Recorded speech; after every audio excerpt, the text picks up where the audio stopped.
إن الحمد لله نحمده ونستعينه ونستغفره ونعوذ بالله من شرور أنفسنا ومن سيئات أعمالنا من يهده الله فلا مضل له ومن يضلله فلا هادي له أشهد أن لا إله إلا الله وحده لا شريك له وأشهد أن محمدا عبده ورسوله لا نبي بعده أما بعد إخواني وأخواتي أعافاني الله وإياكم أجمعين. Kajian kita adalah lanjutan dari kajian sebelumnya, yaitu tafsir suratul Fatihah lil Hafidz Ibnu Rajab Al-Hambali rahimahullah ta'ala. Yaitu tafsir surat Al-Fatihah karya Imam Al-Hafidz Ibnu Rajab Al-Hambali.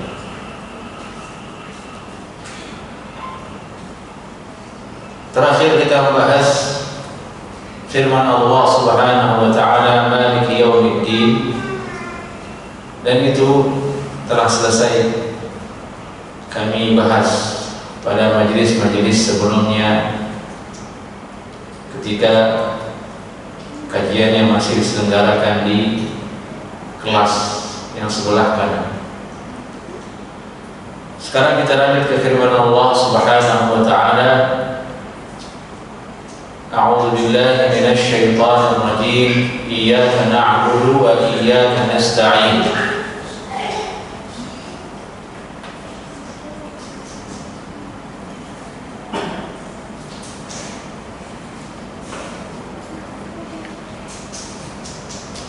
Pertama kita lihat secara bahasa makna iyyaka na'budu wa iyyaka nasta'in.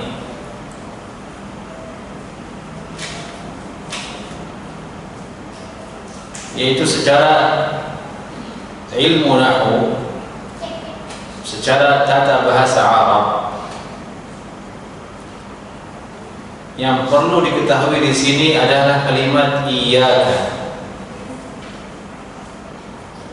Ulama nuhat jamak dari kalimat nahwu.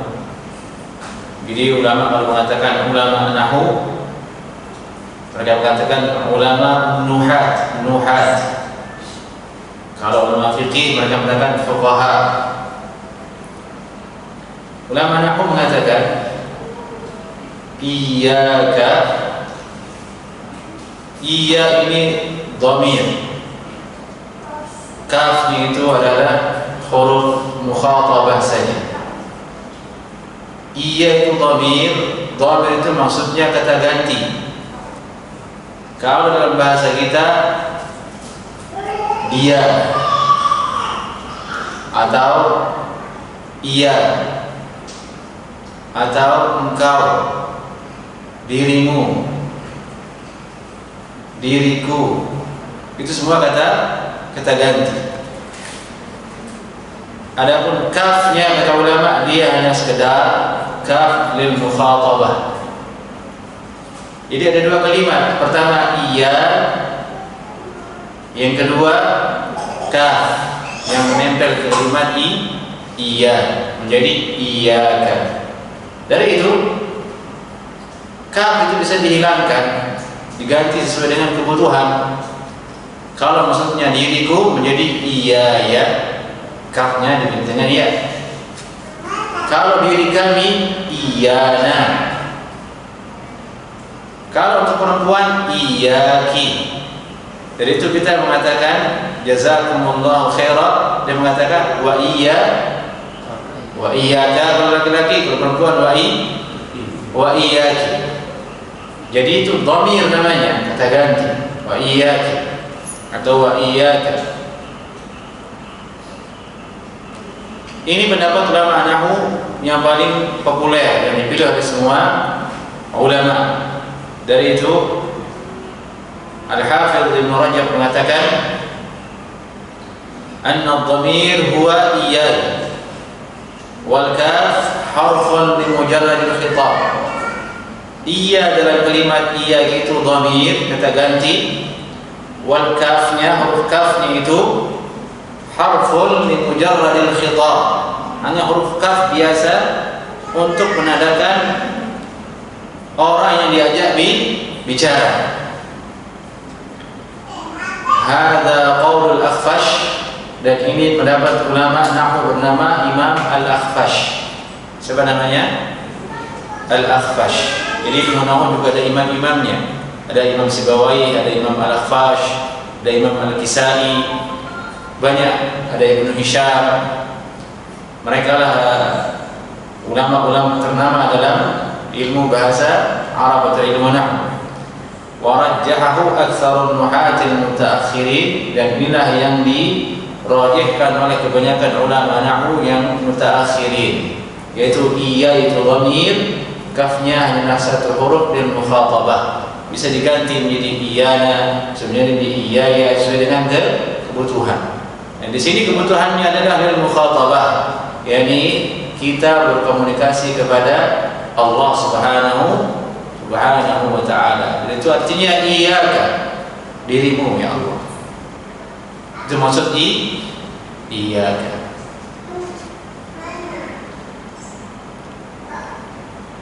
Kenapa dibutuhkan iyyaka?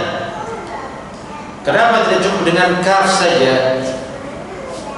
Karena huruf kaf tidak bisa mandiri. Kalau di awal kalimat, dia harus ada kalimat lain yang menggandeng dengan dirinya atau yang bersandar kepada dirinya sehingga bisa terbaca, sehingga bisa menjadi pembuka ucapan, sehingga menjadi iyyaka, kepadamu.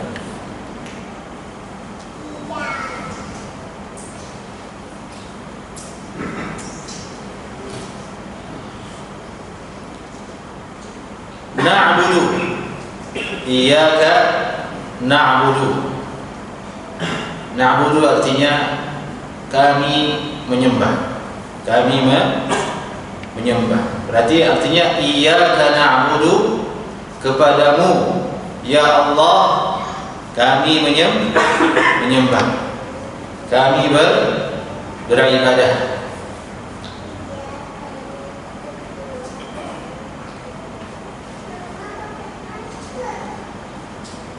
Maka perlu kita ketahui di sini makna dari na'budu, yang dia hakikatnya adalah al-ibadah. Kepadamulah ya Allah kami beribadah, kami beribadah. Inilah bahasa yang paling bagus untuk digunakan dibandingkan dengan kalimat menyembah, karena dia adalah kalimat yang datang dari Al-Quran, datang dari lisannya Nabi Sallallahu Alaihi Wasallam, dan bahasa ini juga telah diambil oleh bahasa Indonesia menjadi ibadah. Misalnya ini tempat ibadah, maksudnya berarti orang Islam. Kalau di gereja ada tidak tulisannya seperti itu? Di pura, kalau di pura dia bilang ini tempat sembahyang, ini tempat menyembah. Mirip-mirip maknanya, tapi kita bahas tentang masalah penggunaan kalimat yang lebih afdal, memilih penggunaan kata yang ada dasarnya dari Al-Quran. Iyyaka na'budu, kepadamulah kami beribadah. Ibadah asluha az-zullah wal mahabbah. Asal dari ibadah itu maksudnya az-zullah, yakni penghinaan, maksudnya mengkondisikan diri menjadi hina terhadap sesuatu. Maksudnya di sini kepada Allah Subhanahu wa taala, menjadi rendah, menjadi butuh, menjadi tidak berdaya. Itu arti az-zul. Dari itu dalam bahasa Arab budak itu abid. Manusia yang statusnya adalah budak disebut dengan abid, karena budak itu posisinya rendah, dia terhina, bukanlah manusia seutuhnya, dia seperti barang. Dari itu digunakan dalam bahasa kita kalau ingin merendahkan seorang, itu adalah budaknya si fulan, ini dia rendah. Itu arti makna kata dari az-zul. Jadi kata makna al-ibadah itu az-zullah. Wal mahabbah. Al-mahabbah artinya kecintaan. Dan inilah dua rukun dari ibadah yang mesti ada dalam hati seseorang ketika dia melakukan suatu aktivitas yang dia merupakan ibadah, seperti sholat misalnya. Sholat itu gerakan dan ucapan, tapi harus ada di dalamnya makna rasa penghinaan. Ini rasa diri hina kepada Allah Subhanahu wa ta'ala, dan ada rasa kecintaan kepada Allah Subhanahu wa ta'ala. Jika tidak ada kedua rasa ini dalam jiwa kita, dalam hati kita ketika ibadah, ikhwani wa akhawati a'badallahi ajma'in, maka biasanya ibadah itu hanyalah gerakan fisik semata. Kita berdiri tapi hati kita kosong. Kita sujud, kita rukuk, tidak ada rasa kita hina di hadapan Allah Subhanahu wa ta'ala. Kita sujud, di mana sujud adalah letak paling rendah, di mana wajah kita menyentuh tanah dan lantai, yang semestinya hati kita juga ikut hancur luluh di depan Allah Subhanahu wa ta'ala. Namun terkadang karena tidak ada rasa itu dalam hati, terasa kosong. Rukuk, sujud berkali-kali dilakukan, namun tidak ada bekasnya. Selesai sholat dia sombong lagi, dia maksiat kembali. Oleh karena itu, salat itu jika betul-betul terdapat di dalamnya makna ibadah yang kita sebutkan ini, yaitu az-zul wal mahabbah, maka salat itu akan menjadikan seseorang menjadi orang yang terhindar dari maksiat dan kemungkaran. Inna salata tanha 'anil fahsya'i wal munkar. Sungguhnya salat itu mencegah dari perbuatan yang fahsya, yang keji, dan amalan yang munkar.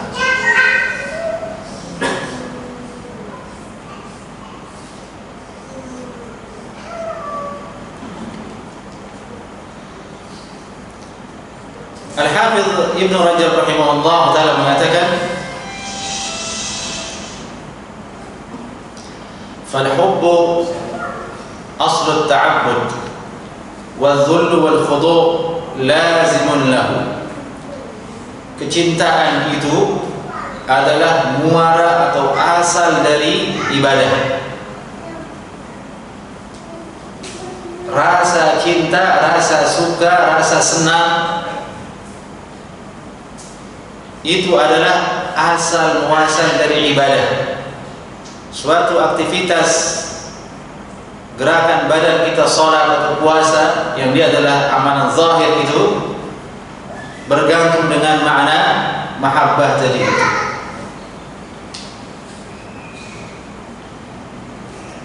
Karena seseorang atau manusia pada umumnya, dia akan melakukan sesuatu dengan sepenuh hati apabila terdapat rasa cinta, rasa suka terhadap objek tersebut, terhadap sesuatu tersebut. Silakan saja Anda pilih sebagai misal hobi Anda masing-masing. Apa yang Anda jadikan sebagai hobi, maka ketika menjalaninya Anda akan merasa senang. Betul atau tidak, jemaah? Betul. Silakan Anda cari hobi Anda masing-masing. Khawat di belakang, silakan Anda pikir apa hobi Anda. Ketika Anda melakukannya, Anda merasa senang, dan yang mendorong Anda untuk melakukannya juga adalah suatu kerelaan. Tidak ada ceritanya orang itu terpaksa melakukan hobinya, tidak ada. Rata-rata orang itu melakukan aktivitas hobinya karena dorongan suka, karena dorongan senang. Dorongan inilah kemudian yang memunculkan apa? Ikhlas lillah subhanahu wa ta'ala. Jadi itu ada orang bilang dunia hobi itu walaupun mahal dibeli sama orang. Ada orang hobinya mainan mobil-mobilan, miniatur mobil-mobilan, kira-kira 2 juta, 3 juta. Bagi orang tidak hobi, buat apa beli itu? Tidak ada gunanya. Bagi dia hobi saya. Bagimu nggak ada, bagi saya ada. Seperti itulah gambarannya juga ibadah. Jadi ulama mengatakan asal ibadah itu adalah hub, cinta. Ini yang jadi masalah, kita ini tidak memiliki cinta yang penuh kepada Allah Subhanahu wa ta'ala. Padahal Allah telah berfirman, "Walladzina amanu asyaddu hubban lillah." Dan adapun orang-orang yang beriman itu, mereka adalah orang-orang yang sangat kecintaannya kepada Allah Subhanahu wa ta'ala. Nah, bagaimana cara kita menghadirkan cinta ini jemaah? Caranya ialah sering-sering tadabbur, berfikir terhadap nikmat Allah Subhanahu wa ta'ala atas kita. Sering-sering pikirkan nikmat Allah yang telah Allah berikan kepada diri kita. Karena manusia tabiatnya dia akan cinta kepada sesuatu yang telah berjasa kepada dirinya. Ketika manusia menyadari, ketika kita menyadari kita ini hidup berkat nikmat Allah Subhanahu wa ta'ala, maka secara otomatis jiwa kita akan mencintai Sang Maha Pemberi tersebut. Ini yang perlu kita pikirkan. Dari itu kita disuruh tadabbur, berfikir, sering-sering ingat. Kita diajar oleh Nabi SAW bersyukur, ucapkan alhamdulillah. Tujuannya tadi itu untuk memupuk cinta kita kepada Allah Subhanahu wa ta'ala. Kalau sudah ada rasa cinta kepada Allah Subhanahu wa ta'ala, mudah kita akan ibadah, ringan kaki akan melangkah kepada menuntut ilmu, ringan untuk salat jamaah, ringan untuk puasa, ringan untuk sedekah dan lain sebagainya. Itu makna perkataan Ibnu Rajab yang mengatakan fal hubbu aslut ta'abbud. Cinta itu dia asal dari ibadah kepada Allah Subhanahu wa ta'ala. Wadzullu wal khuduru lazimun lah. Adapun rasa rendah diri, rasa hina kepada Allah Subhanahu wa ta'ala adalah kelaziman dari cinta tadi. Orang kalau cinta kepada sesuatu, dia siap untuk rendah dalam dunia cinta tersebut. Tidakkah Anda pikirkan ketika Anda jatuh cinta kepada seorang perempuan, Anda langsung telah merendahkan diri kepada dia. Anda disuruh datang, Anda datang. Anda disuruh beli sesuatu, Anda beli. Anda disuruh jangan nikah lagi, Anda turuti. Atau bahkan Anda disuruh jangan tinggalkan anakmu di sini, biarkan sama kakeknya di sana, Anda akan ikuti. Itu adalah bentuk-bentuk apa?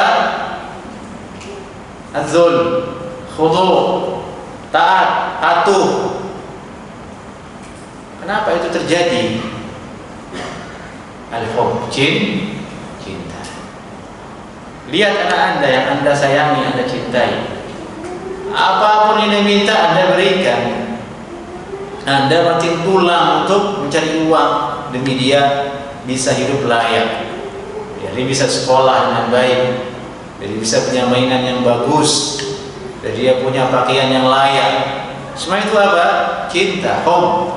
Melazimkan apa? Al-khudu', patuh, taat, jadi rendah. Nah, hal yang seperti ini semestinya juga harus ada kepada Allah Subhanahu wa ta'ala. Kalau kita cinta kepada Allah Subhanahu wa ta'ala, maka kelazimannya kita akan merasa rendah dan patuh kepada Allah Subhanahu wa ta'ala pasti. Apapun yang Allah firmankan, sami'na wa ata'na. Allah haramkan zina, ya sudah, saya jalan karena saya cinta kepada Allah. Allah haramkan riba, ya sudah, saya sami'na wa ata'na karena Allah yang suruh. Itu kelaziman dari hub, dari cinta kepada Allah. Kita disuruh berselawat ke Rasulullah, ya sudah, disuruh cinta kepada Rasulullah, ya sudah, sami'na wa ata'na. Itu kelaziman dari al-mahabbah tadi. Maka bisa dikatakan kalau mahabbah tersebut tidak melazimkan pada diri seseorang az-zul wal khudu', kepatuhan dan merasa hina di hadapan Allah Subhanahu wa ta'ala, berarti mahabbahnya tidak sempurna. Mahabbahnya tidak sempurna. Tidak ada ceritanya orang mencintai tapi dia memusuhi yang dia cintai. Itu namanya durhaka.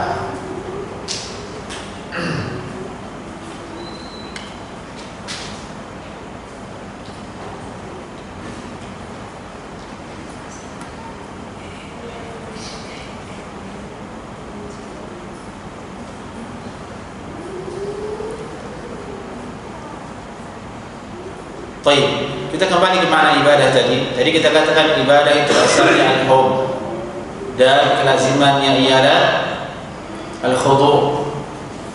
Ibadah itu kata Ibnu Rajab rahimahullah taala tanbani ala thalathati arkan. Ibadah itu berdiri di atas 3 rukun.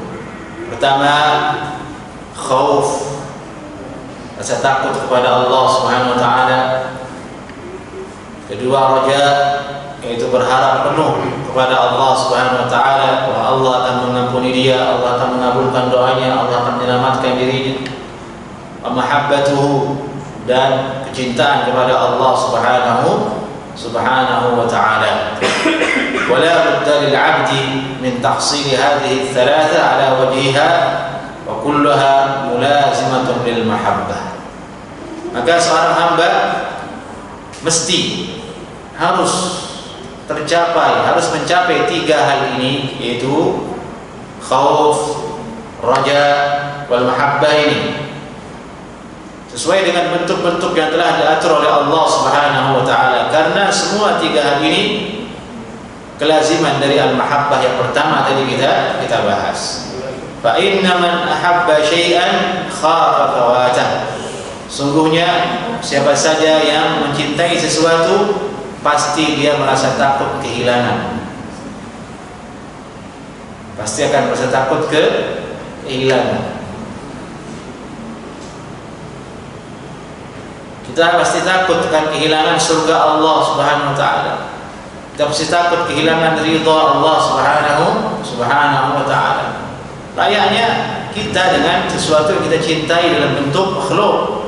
Kita suka kepada motor yang kita beli, rumah yang kita bangun, tentu ada rasa takut kehilangan. Kita kunci motornya rapat-rapat, kita perbaiki rumah itu dengan sebaik-baiknya. Kita takut dia hancur. Demikian juga surga Allah Subhanahu wa taala, kita takut kehilangan surga Allah Subhanahu wa taala. Kelazimannya kita akan masuk ke dalam api neraka, wal iyad billah min dzalik.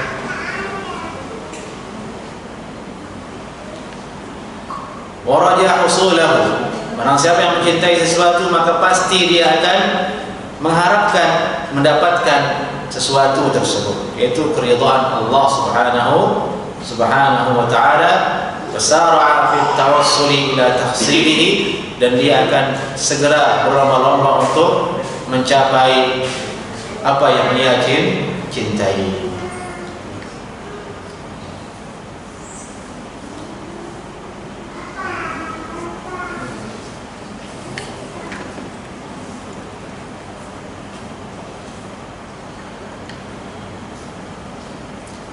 Ini makna ibadah ikhwani wa akhawati hafadallahu ajma'in. Jadi ketika seorang mengatakan iyyaka na'budu, kepadamu lah ya Allah kami beribadah, yakni kami berharap, kami merendahkan diri, kami mencintai, kami takut akan azabmu, kami taat kepada perintahmu, kami ridha dengan agamamu. Itu makna iyyaka na'budu. Ingat-ingat makna ini jemaah ketika antum membacanya di dalam salat. Iyyaka na'budu, kepadamu lah Allah kami ibadah. Yani saya ini rendahkan diri saya ya Allah kepadamu. Saya taati perintahmu, saya datang salat di sini, saya taati perintahmu. Saya berharap pahala darimu, saya takut akan azab dan siksamu. Saya ingin berjumpa denganmu, aku ridha dengan perintahmu ini. Itu makna iyyaka na'budu. Makna itu yang harus hadir.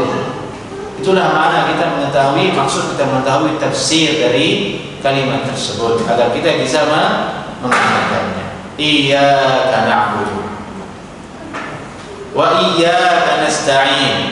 Ini yang kedua, wa iyyaka, dan kepadamu lah ya Allah Subhanahu wa ta'ala nasta'in, yakni meminta tolong.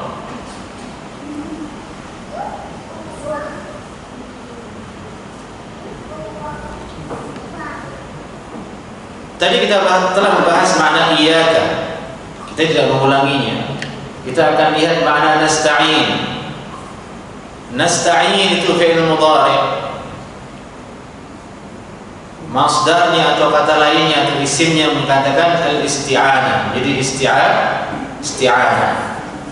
Arti isti'anah itu talabul 'aun min Allah. Menuntut, mencari, meminta pertolongan dari Allah Subhanahu wa ta'ala. Nasta'in artinya al-isti'anah. Al-isti'anah maksudnya talabul 'aun min Allah, mencari, menuntut pertolongan dari Allah Subhanahu wa ta'ala.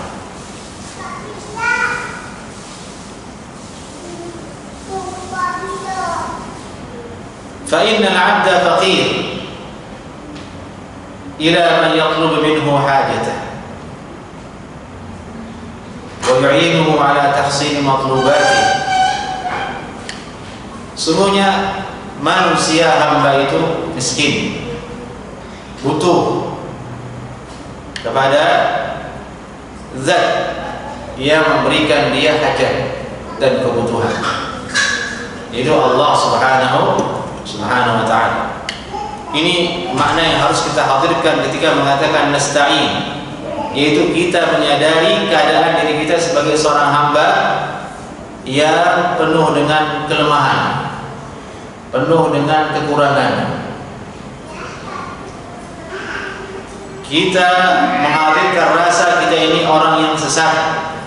Dari itu kita minta tolong kepada Allah Subhanahu wa ta'ala. Tidak boleh seorang mengatakan dirinya itu orang yang selalu lurus, selalu suci, selalu baik. Tidak boleh. Fala tuzakku anfusakum. Hendaklah yang kita hadirkan itu ialah kita ini tersesat, banyak dosa. Jadi itu Allah berfirman dalam hadis kursi, Nabi SAW berfirman dalam hadis kursi, ya ibadi kullukum dhalun illa man hadaitu. Wahai hambaku, semua kalian itu sesat. Semua pada dasarnya kalian sesat, kecuali hamba-hamba yang kami berikan dia petunjuk. Ketika kita mengatakan iyyaka nasta'in wa iyyaka nasta'in, di situ kita harus menghadirkan makna saya ini orang yang butuh kepada hidayah oleh Allah. Saya ini orang yang sesat, saya ini orang yang belum lurus. Berikan saya pertolongan berupa hidayah. Tidak mungkin Anda mengatakan nasta'in dalam keadaan Anda merasa sempurna. Saya ini sempurna, sudah rajin sholat, sudah tahu sunnah. Bukan itu, salah. Fala tuzakku anfusakum. Dan seorang di hadapan Allah Subhanahu wa ta'ala merasa dirinya adalah seorang hamba yang banyak dosanya, butuh kepada pertolongan. Pertolongan yang paling utama ialah pertolongan mendapat hidayah dari Allah Subhanahu wa ta'ala. Iyyaka na'budu wa iyyaka nasta'in.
Sebenarnya kata Hafidz Ibnu Rajab rahimahullah taala,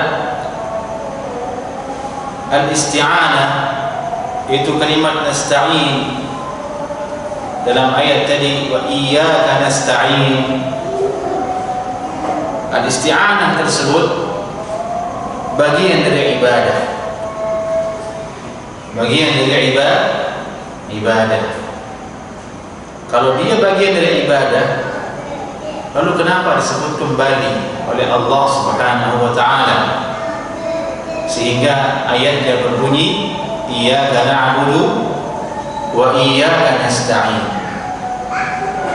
Yang semestinya cukup saja mengatakan iyyaka na'budu, maka akan masuk ke dalamnya makna iyyaka nasta'in. Paham maksudnya? Ulangi. Kalimat wa iyyaka nasta'in yang maknanya talabul aun, al-isti'anah tadi, sebenarnya ialah bagian dari ibadah yang seandainya cukup mengatakan wa iyyaka na'budu sudah cukup. Kalimat wa iyyaka nasta'innya sudah ada dalam kalimat iyyaka na'budu. Tapi kenapa Allah tidak mencukupkannya? Tapi Allah menyebutkannya secara tersendiri sehingga ayatnya berbunyi iyyaka na'budu wa iyyaka nasta'in. Kenapa? Ini dibahas oleh ulama. Ulama menjawab, uslub yang ditata bahasa Al-Quran banyak yang seperti itu. Allah Subhanahu wa ta'ala menyebutkan perkara yang secara umum, kemudian menyebutkan objeknya secara khusus. Iyyaka na'budu itu umum, masuk semua perkara yang tadi, az-dzul wal muhabbah, shalat, zakat, siyam, masuk semuanya. Semua perkara yang dia adalah ibadah masuk ke dalam kalimat iyyaka na'budu, termasuk isti'anah. Tapi Allah menyebutkan kemudian secara khusus nasta'in sebagai penekanan. Dialah wasilah yang paling utama, kata Ibnu Rajab. Isti'anah yaitu iyyaka na'budu wa iyyaka nasta'in. Isti'anah tadi itu ialah wasilah yang paling utama untuk sampai kepada ibadah.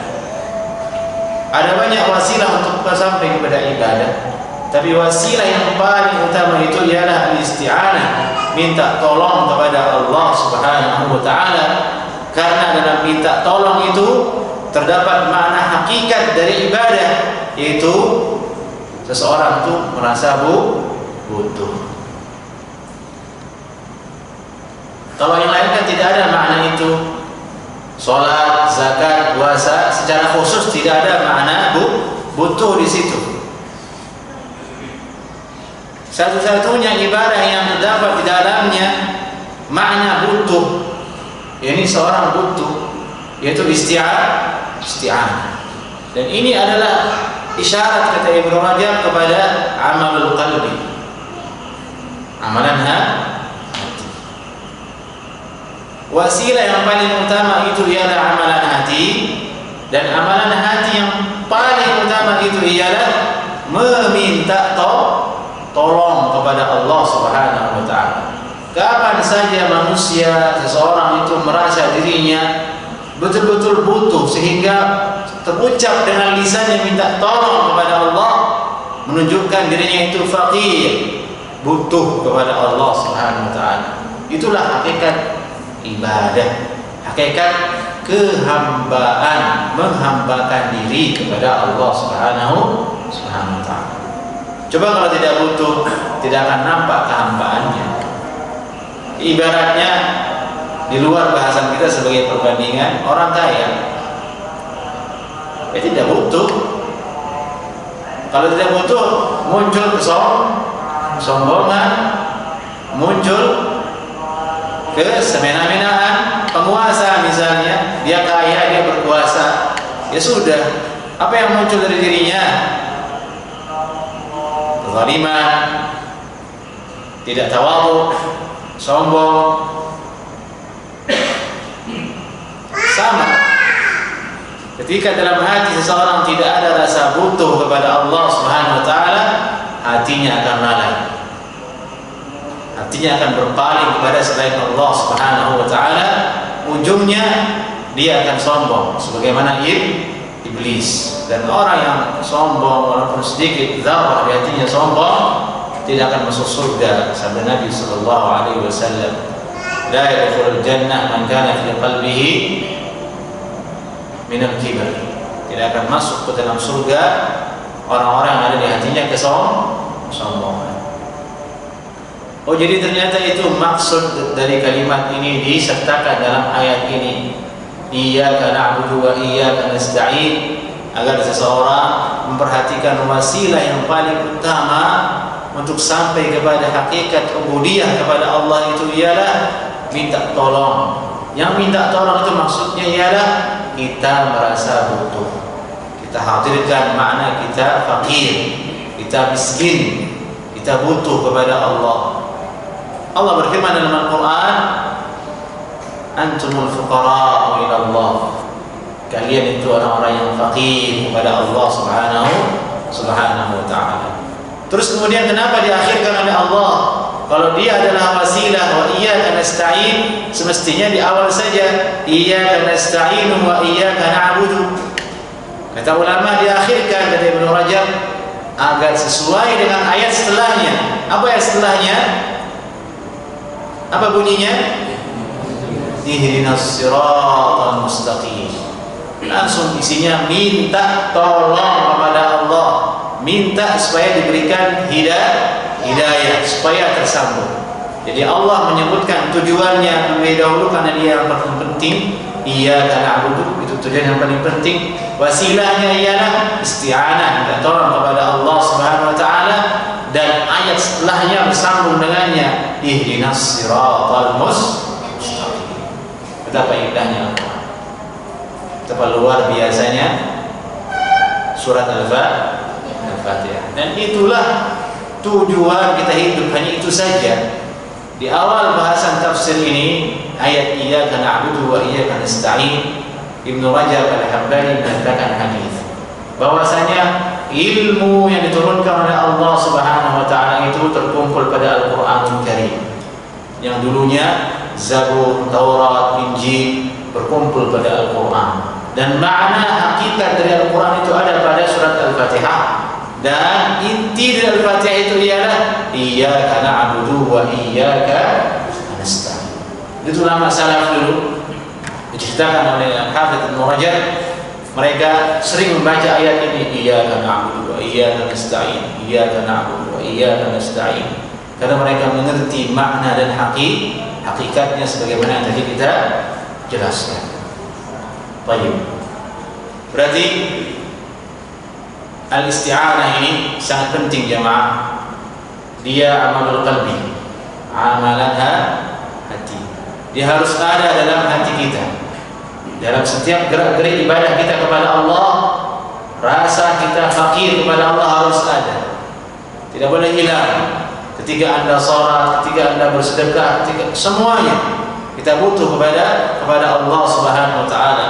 Yang lebih bahagianya lagi, butuh kita kepada Allah itu Allah akan balas itu dengan pahala dan surga Allah Subhanahu wa taala. Baik.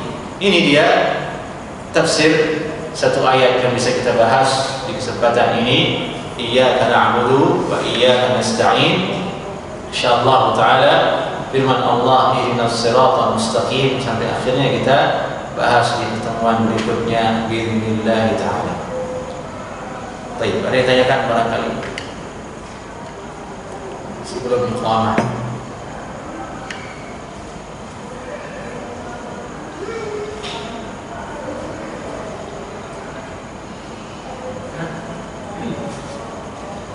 Kalau dari iyyaka nasta'in itu kan sebetulnya kalau nggak ada pertolongan dari Allah kita juga nggak bisa ibadah kan? Iya. Kalau nggak ada pertolongan dari Allah, kita juga nggak akan bisa beribadah. Iya, betul. Terus yang ditanyakan? Masalahnya kan kadang-kadang kita itu minta pertolongan ke Allah, tapi nggak langsung bisa. Tidak diberikan hidayah oleh Allah Subhanahu wa taala. Allah Subhanahu wa taala berfirman dalam Al-Qur'an, yahdi man yasha wa yudhillu man yasha. Dan ada banyak ayat yang seperti itu dalam Al-Qur'anul Karim. Yahdi man yasha wa yudhillu man yasha. Allah memberikan petunjuk bagi siapa yang Allah kehendaki. Dan Allah sesatkan siapa yang Allah kehendaki untuk sesat. Nabi juga bersabda, "May yahdihillah fala mudilla lah." Siapa saja yang diberikan hidayah oleh Allah, maka tidak ada satu orang pun yang bisa menyesatkan dia. Wa may yudlil fala hadiyalah. Dan siapa saja yang disesatkan oleh Allah, tidak ada yang bisa memberikan dia hidayah. Artinya ayat dan hadis ini menunjukkan bahwasanya memberi hidayah dan tidak memberi hidayah kepada seseorang adalah hak Allah Subhanahu wa taala. Allah lebih mengetahui tentang hambanya. Allah yang mengetahui mana lebih pantas diberikan hidayah. Allah memberikan kenabian kepada Nabi Muhammad sallallahu alaihi wasallam, dan Allah membiarkan Abu Lahab mati dalam keadaan kafir. Sementara mereka berdua ini adalah satu keturunan, satu garis keluarga. Abu Lahab itu pamannya Nabi. Abu Talib kakeknya Nabi sallallahu alaihi wasallam yang menolong Nabi sallallahu alaihi wasallam mati dalam keadaan kafir. Mat ala dini Abi abih. Demikian bunyi hadisnya, mati di atas agama nenek moyangnya, sehingga turunlah firman Allah, innaka la tahdi man ahbabta walakin Allah yahdi man yasha. Sungguhnya engkau wahai Nabi Muhammad sallallahu alaihi wasallam tidak akan bisa memberikan hidayah kepada orang yang kau cintai, tapi Allah memberikan hidayah kepada siapa yang Allah kehendaki. Tidak ada jawabannya. Orang minta hidayah tidak diberi oleh Allah, itu hak Allah, tidak tahu sebabnya. Tapi barangkali ada jawaban yang pernah dicetuskan oleh ulama. Biasanya orang yang tidak diberikan hidayah itu memang dia sudah sejak dari sononya tidak akan bisa menerima hidayah. Orang kafir itu mati dalam keadaan kafir dibiarkan oleh Allah, tidak diberikan hidayah karena Allah tahu makhluk ini memang layak di neraka.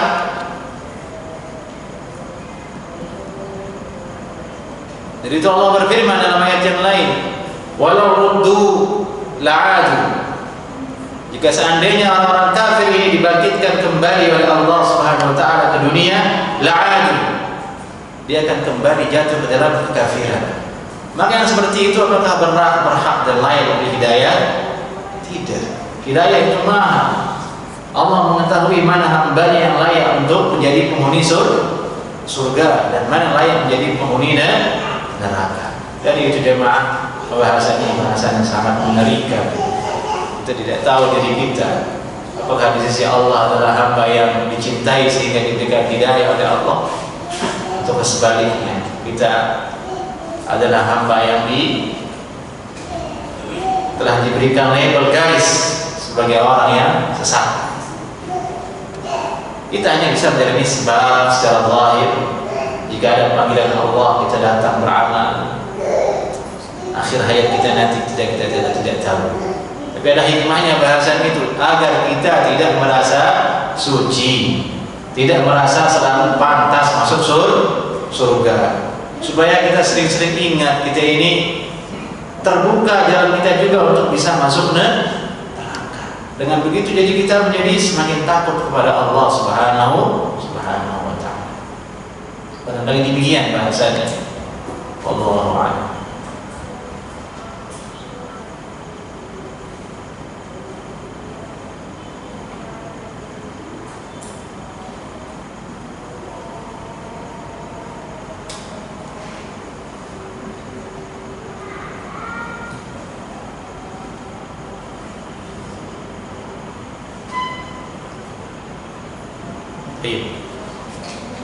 Semoga apa yang kami sampaikan tadi, tafsir dari iyyaka na'budu wa iyyaka nasta'in, bisa kita amalkan dalam ibadah kita, salat kita, makna-makna yang tadi kita jelaskan. Itulah ilmu yang bermanfaat. Berharap apa yang kita dengarkan dari tafsir ini bisa kita amalkan dalam ibadah salat kita, sehingga ibadah kita semakin bernilai di sisi Allah Subhanahu wa taala. Ini yang bisa kami sampaikan. Aku qouli hadza. Assalamualaikum warahmatullahi wabarakatuh.